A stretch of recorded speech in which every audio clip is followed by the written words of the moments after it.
I get shit done, I have fun, it's my time and I'm the one. I'm breaking through.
Bill, I can't hear you, man. You know what? Nobody heard any of that I said. So that's unfortunate. Oh, All of that, what I ranted on, you can't hear. So what I was saying in all that crazy communication was the show is from stroke survivor to sweet success. And Johnny's here from his business, which I'm going to do the reintroduction because it's only fair. Technical difficulties, I pushed the wrong buttons. So again, it's from stroke survivor to sweet success. As a stroke survivor with diabetes and mental health conditions, his journey to opening Sugar Baby's Bake Shop embodies resilience and determination. Guided by mantras, this mantra, I am it, I live it, I own it, he introduces his NSA sugar added line of no sugar added, pardon me, a line of products is combining his passion for baking and commitment to health through the Baby's Bake Shop. He creates a space where delicious treats meet wellness, reflecting his journey of overcoming challenges and owning a vision that champions physical and mental well-being. He also gives back to the community he lives in, Calgary, Alberta, which is in Canada, by supporting the underfunded mental health program in Calgary. So just before Johnny speaks to us, because he's on the air right now, I'm going to just remind you that if you are watching this live, thanks for being here, much appreciated. And if you feel compelled to share this out, we'd also welcome that. And the last thing that I'm going to ask you to do is subscribe to our YouTube channel. And just to let you know, this show is live, it's raw, and it's human. And what we found out today was I pushed the wrong button, and I was doing a great intro at the beginning and asking you to do certain things for us, but nobody heard it. And somebody, Donovan, actually chimed in and let us know as well. So welcome back, Bill. And Johnny, my intro was as on Johnny Carson, so his sidekick. Here's Johnny. Right? Right. So here's Johnny. Yeah. Welcome to the show. Thank you.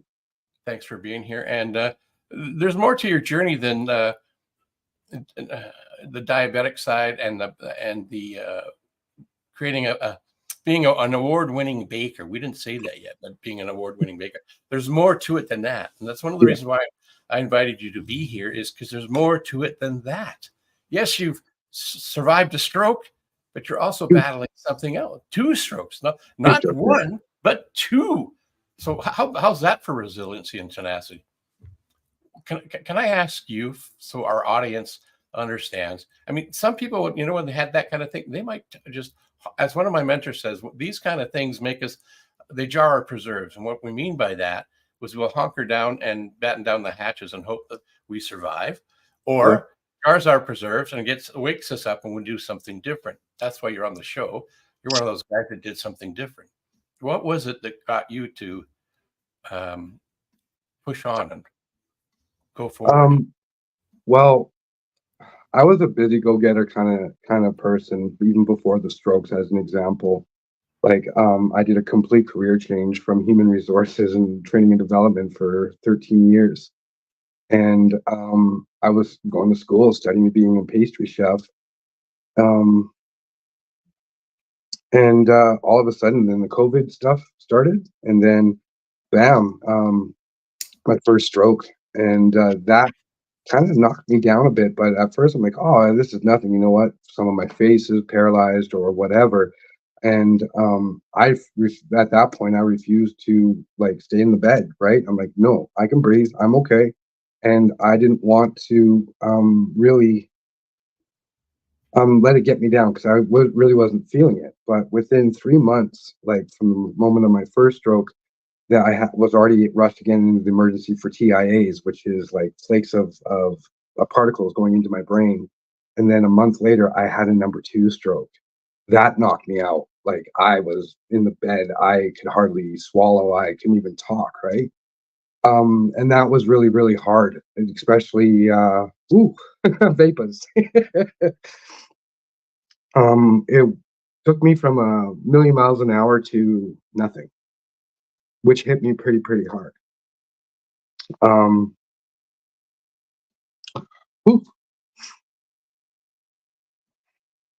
Can I give you some counsel? Sure. Look up. Don't look down. If you look up, the emotions will still be there, but they won't hijack you. Fair enough.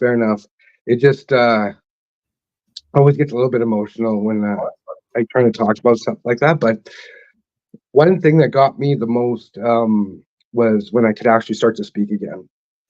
My fine motor skills were 0 to none, but I wanted to still continue what I was working on, right? Which was coming up with sugar babies. the concepts for school was already there. The business model and everything I already had a good idea with, but that's one thing that kept me moving forward was following a dream. So with that, it was not even hunkering down. It wasn't just even putting everything in reserves and just, let things happen. It's like every day it was something that got me closer and closer to get back into the kitchen, right? And to actually get in contact again with some of the vendors and stuff that I was even talking to, like Zuga All Natural Sweetener with Darren, right? He is one of the biggest kind of people that actually made sugar babies, right?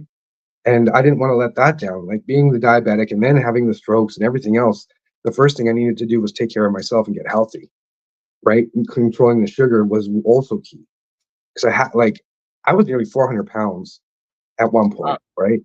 And with that becomes just health complications. And by the time I had my stroke, I was down to probably about 230.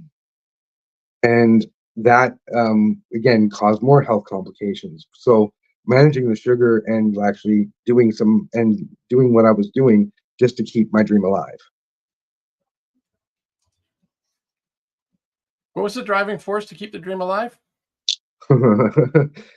What's the driving force? It's to Yeah. help people, right? It's just like I went through such a huge medical journey as well as mental journey, right? And the one thing that I even swore when I was coming up with the concept of sugar babies is giving back to the community, right? It's like every market I go to, it's just it's kind of funny actually. I remember being a kid, didn't have lots really to extra funds to go and do things, right? So we went to the flea markets or whatever, and there was always like the food booths that I always wanted to try. And when I see myself in like another little kid or something like that, and you know what? It's just like I own it, right? I'm gonna give that kid a cookie if it's okay with his parents, right? Maybe they do, maybe they don't, but it's also a way to make that person feel special. And it's just like want to help. I went through a hell of a ride. No kidding. I'm still here, and whatever I can do to gain awareness for mental health, to help like people who are down on their luck, as well as to share my story, right? Is just a way to bring light to bad situations. Every day I get up, I'm actually very thankful because you know what? Yeah, I'm getting up at crazy hours sometimes, but I'm just thankful because of the people that I'm have in my life, the friends, family, but they also give me the encouragement to actually keep on doing what I'm doing, right? So, So one the of those biggest, people, one of your cheerleaders, one of your champions he's the conduit to how I met you. Is right here. Look at that. He's saying, yeah, "Oh, that's awesome. so Yeah, you it's definitely a journey. Like even right now, I'm still going through another health journey, but I got some good news. So that was really good yesterday. Oh, good. Good news is always good to get versus the less than good news. Yeah, of course. Um, how like what made you or I don't know, made is the right word, but I said it, so I'll stick with it. What made you want to get into baking? And like if you in HR, why would you go to baking? Isn't that the polar opposite? Uh, no matter what, you're dealing with people, right? Either you're a baker with your own business or even you're any kind of customer service, right? You're dealing with people. HR was always a passion for me because I was always about the people, right? I wanted to be that inspiration. I wanted to take my life experiences and what I learned and show people how to actually talk to somebody or give right and coaching methods, right? Like I was up and training executives, right, on new age methodology, so that so that they can actually go to say their frontline workers and actually Mhm. inspire them, right? Now when the downturn in Alberta happened with the oil and gas, everything tanked, right? First thing that's being cut is training and development because we're that thumb, right? We don't generate income. We're an income spender. I tried many other things just to keep up with. I'm going to interrupt you there, just because that is totally true what you said, but it's a myth. If you invest in your people in the right way, you'll empower them to do some things. I I've completely agree, right? Phil. I know you're on side with that. I just want to make sure that I have an opportunity to give that a plug, because I'm in the training coaching space. Yep. And as a result of working with people, you get more done, stress is less, safety issues drop, if not go away totally. Quality of production goes up. I mean, if you make your people feel like you give a crap, right? They'll work with you because they want to. People want to be validated and to have some reason to live. So I carry on, buddy. I totally agree, Phil. Like that's always preaching to the choir, right? And plus, like when you can change your retainment and your turnover, right, and drop that and have people stay with you, that's so much better. And like I said, like I was in full agreement. But after a while, I took some time off, did some mental searching, and the funny thing is that I physically flipped a coin. Right, I was talking with my partner at the time, and said, "It's like, okay, so what am I going to do? I'm not enjoying my career anymore." So it was either horticulture or baking and pastry arts, and physically, it was a flip of a coin, and I got a baking and pastry arts. Now, also to that, yeah, that's right, Darren, totally. Um, with the baking and pastry arts, even as a kid, I always wanted to have a cafe, so to speak, right? My family has been in restaurants and pretty much frontline customer service work my whole life. So being able to actually take some of what I grew up with and make it my own and actually do what I'm doing now has always been somewhat of a dream. So again, a lot of it is just actually hunkering, like following my gut, following my heart, really, and making myself happy. If you're not happy, that's up to you, right? No one can make you happy. And I wanted to, like I said, I wanted to do this, and I dug in, and I'm making my dream come true. And I've consumed some of your product. I can't get any more because the bounty that I picked up from you, it was gone, like it vaporized. Not because Wow. it disappeared. Well, it did disappear. I ate it all. So anyway, So what did you think? Did you like it? what did I just say? It evaporated. Still, Right? I'm hard of hearing, deaf in one ear, right? So No, it was really good. So awesome. I'm glad. just that I have a sweet tooth. Even if there's no sugar in it, I still have a sweet tooth. Well, yeah, like I did say, Phil, you had some fully loaded and NSA items in that box, so to speak, right? I wanted you to taste that even when I'm working with sugar, right? It doesn't necessarily mean sweet.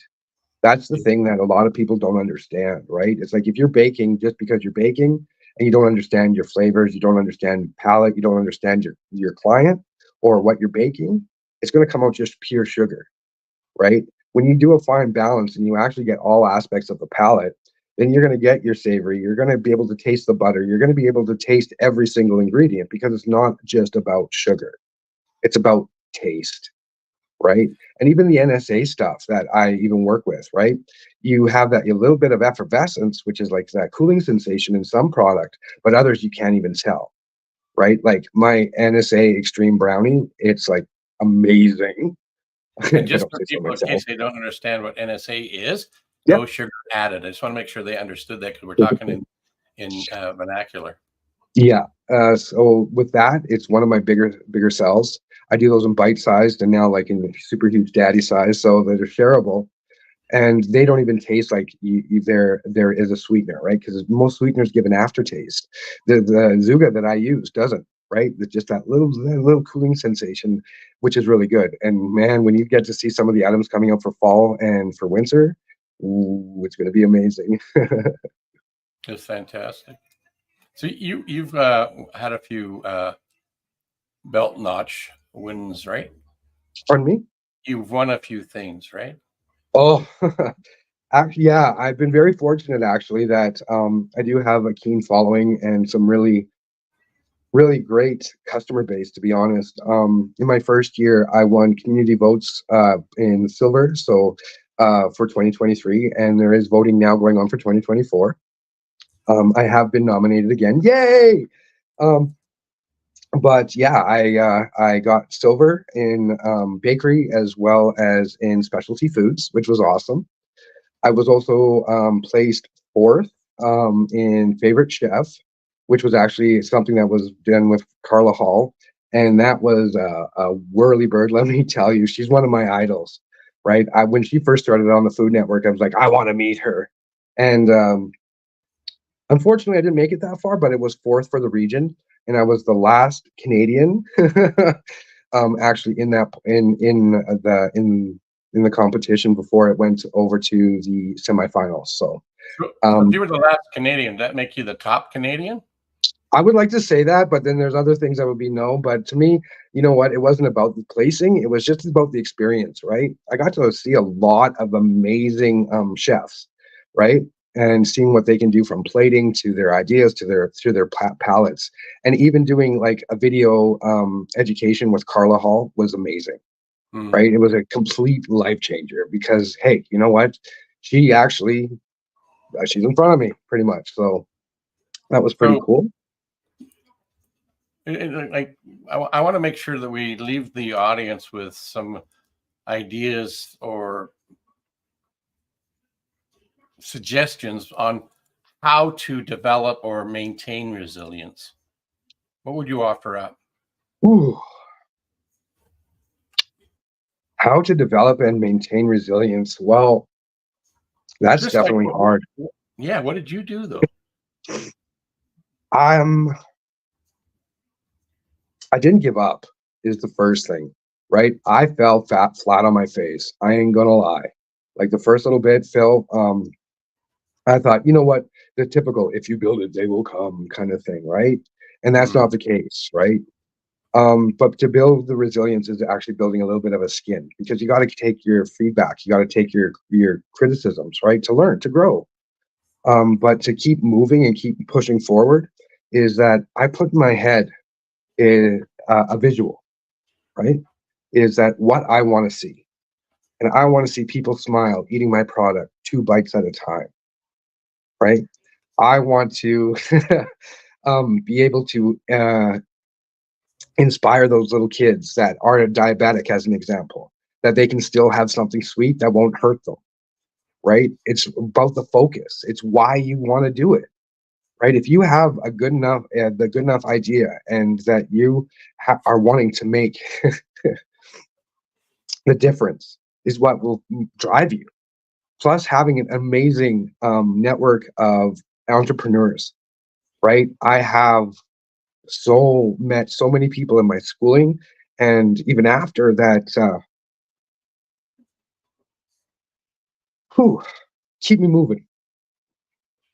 Keep moving. I like that. Do you see that? We have somebody quite textually vocal in our comment section, which I truly appreciate, because then all I had to do is copy and paste what he said. Tell your mantra. So I thought, yeah, let's put it up there. I am it. I live it. I own it. That's one of the things you do on a regular basis, isn't it? Every morning, every morning. See, the thing with me, Phil, is that I came up with this mantra when I just got tired, right? Like I was thinking about everything, and it's just like I had to tell everybody everything all the time and stuff like that. And I needed to pretty much take that off my chest, Mm. right? And own, like, you know what? Yeah, bad stuff has happened to me my whole life, right? That's who I am, right? Every day I get up and I got to be me, right? Sometimes it's not the best me, I'm not gonna lie, but I am me, right? So I live it. Now I own it. It's just that, right? I'm not afraid to take my licks, and I'm not afraid to also own up to things I've done or things I do, right? And but that mantra also keeps me going, right? Because I'm coming at people raw, right? I am it, I live it, I own it. And that's in everything that I do, right? And it's like I Like, have we made bad decisions? Yes. Have we made great decisions? Yes. And that's just who we are. And if we can accept who we are as individuals, that can drive us right to the next level, right? Then you can start even inspiring more people, or educating people, or teaching them your life experiences. Like, seriously. And that's a good thing about even being an entrepreneur, right? Is that sharing your life experiences, sharing what you know, doing what you do best, but also being that go-to person, right? You know how many people actually send me emails and ask me questions about being a diabetic baker, as an example? How do you do it? Why do you do it? What's this? Right? That is all about it. I myself, when I'm at markets or I'm selling goods out, it's just like, what's my niche? I'm the NSA baker. I'm a diabetic baker. You can still have your sweet, right? But it's not sweet. So I call it my not so sweet selections. There you go. I like that. My not so sweet selections. That's Yep. cool.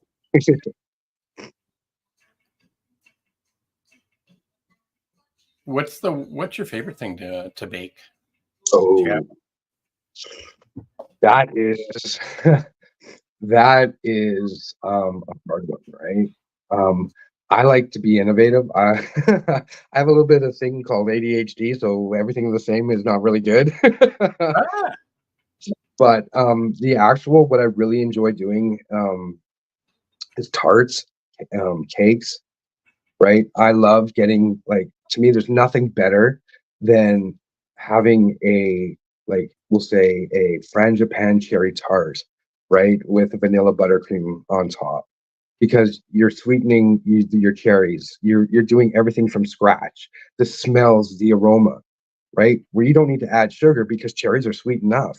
But if you do, it's just light syrup or even honey, right? Because then you're not putting the corn syrups, the sucrose, the fructose, all of that extra stuff. The body just turns to fat, right? And you actually tasting it based on your almond frangipane. You're adding like maybe a little hint of rum or a little zest here and there, but just the beauty that comes out of it, right? And when you look at a tart or you look at a pie that you take so much pride in, like, it makes so much difference. Every dessert I make is made with love, right? I do everything by hand because, to me, giving a piece of me, hand pies for Darren, giving a piece of me in everything that I do. And it's like, people think I'm a little weird, but I believe in the law of equivalent exchange, right? You got to give for what you get.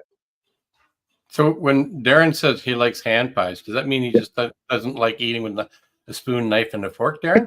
Come on, buddy. Actually, the funny thing is, Phil, is that I do a really amazing apple hand pie that tastes like it's made with sugar, right? Like, and I do them in either triangles or different shapes or whatever, but pretty much you eat them with your hands.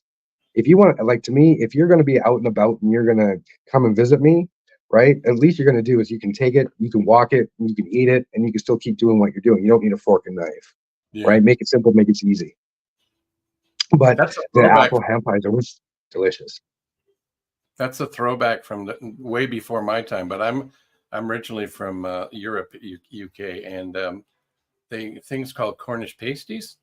Those were Yes, yes, yes. they were made for coal miners going down to the coal mines to eat. So their hands were dirty, so they made these hand pies, Cornish pasties. One end had the main meal, and the other end had the dessert. Exactly, exactly. And they still make those even to this day, actually. Yeah, Which but that's where which they I came yeah. from, out of So necessity. the other thing that I also enjoy making, believe it or not, is when I get the opportunity and the time, is I like decorating cakes. Hmm. Like, to What? me, that is an art, right? I call myself a Yeah. sugar artist.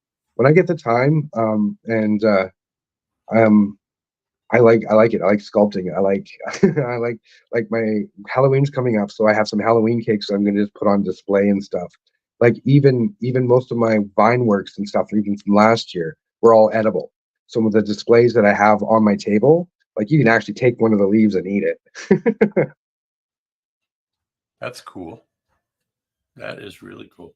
All this talk about food is making me hungry. It's breakfast time, and I haven't had breakfast. It's not really breakfast time, but my I Your feel snack? I should be starting to eat some hand pies or something, right? Well, Is how that about right? this, Phil? I'll send you over some double baked, twice baked blueberry white chocolate croissants after the show. How's that sound? Okay, now the adrenaline glands are going like, are There the we go. right? Anyway, that's craziness. Craziness. So, if somebody was looking for your products, how can they get them? Oh well, I am a boutique shop, right? Everything that they can go to and visit me online at sugarbabiesbakeshop.ca. Um, I do markets during the summer times. Like there's one coming up September the 13th. Yeah, actually, if you wanted to, Phil, I believe if you go on to events, media, and awards, if you're on there at sugarbabiesbakeshop.ca, you'll also see where I have a market coming up this next Friday on the Friday the 13th. And they can come and visit me there and get some fresh baked goods there as well. Um, Also to that, it's like um, I post up what we're doing next, where we're going to be, or even sometimes it's like I will even just drive around the city and say, "Hey, there's a pop. I'm popping up right here. Why don't you come meet me?" Yes, the best accomplishment is seeing a smile on someone's face. That is huge driving point. So in So, that one picture, Phil, if you want to go up, you'll see that those are my taco buns. Those are fantastic. You need to order some of those. So it's seasoned ground beef or soy, depends, right? With a Monterey Jack cheese pushed, stuffed in a brioche bun, then topped with jalapeno and cheddar jack on top. And I now do double stuff, so it's like double everything, and they're fantastic. cool. Also, we could get a hold of you. I gotta see what's going to happen here. I got messaged. Hang on to one of the messages. There we go. You're also can be found if they're trying to find you, because you just never know where people are watching in from. So a Yep. great for them to find you is on LinkedIn, and they can message you there. And if they want to know more about your journey, what you're passionate about, maybe have you on somebody else's show, or just want to connect to talk baker to baker or somebody's who knows why. But Yep. this is how you can get hold of them. Let me change this little banner here so it makes it a lot easier to find you. Got you. Here it is right there. So that's where you could find him. But if you search his name and look for that handsome dude right up there, then you'll be sure you got the right Johnny Lawson, and not the wrong one. You get the right one because it's best to have the right one, Exactly. right? I'm also on all different types of social media as well, right? Like there's my Facebook, there's Instagram, there's LinkedIn, there's WhatsApp. Like that was a huge thing too that I'm social media just blew my mind, right? I had to learn the hard way on that one, but keeping up with the times for sure. You're being watched all the way out from Oklahoma. This guy doesn't make anything except for happiness happen because he helps you have a non-greasy pizza. They sell pizza stuff. He don't make pizzas, but he makes the pizzas that are being made Eric, better. you and I should connect. So Yeah. if there was one thing you wanted to offer up to the audience that are watching now or in the future, in terms of about thinking about your life's journey, what would be the magic one thing, not magic, but the one thing that you would advise us all to focus in on? Ooh. The one thing that I would, it's hard for everybody, or even no matter what they're doing in their life's journey. But the number one thing in which I found out the hard way is making sure that you're taken care of, right? In all honesty, Phil, it's like no matter what you want to do, either like career wise, personally, or whatever, is making sure that you are taking care of you, right? I found out the hard way a couple of weeks back, right? Unfortunately, I had a really bad radiation treatment, which knocked me right out, right? And was still going, and it was scary. But you're number one, right? If you're going to succeed, you need to take care of you. You are your first priority. And a lot of people are like, "Oh no, I do this for everything else." But that's the take home, is making sure that you know what you're in communication with what I call the keepers in your life, right? And that you're taking you're yeah take care of yourself, because you can't take care of anybody else unless you take care of you. Absolutely. That's a great way to wrap up this episode of the Business Renovator. And guys, from stroke survivor to sweet success, he's real, he's done it, he's living it. And like life for all of us has its ups and downs. We all have our own things to deal with. So I would like to again thank you for sharing a little bit of your journey, because this goes really fast, and your passion is contagious. So thanks for that. We'll see You're you in a welcome, bit. Phil. Okay, thank you so much. You're welcome. See you in a bit. So where's that? I want to put it up one more time. Where is it? I know where it is. It's right here, or at least it should be right there. I am it. I live it. I own it. I don't know what else to say other than my normal thing. Johnny's mantra is pretty perfect. The only thing I'm going to add to that is this. Just to remind you are wonderful. So be your unique and wonderful self. Continue to do that. Be your best, whatever that is. Don't compare yourself to anybody else, just to yourself and where you're going and where you want to go. And you know what? Anybody else's opinion of you is none of your business. So be you. Until next time, I'm Coach Phil. This is the end of this edition of the Business Renovator. I get shit done, I have fun. It's my time and I'm the one. I'm breaking through.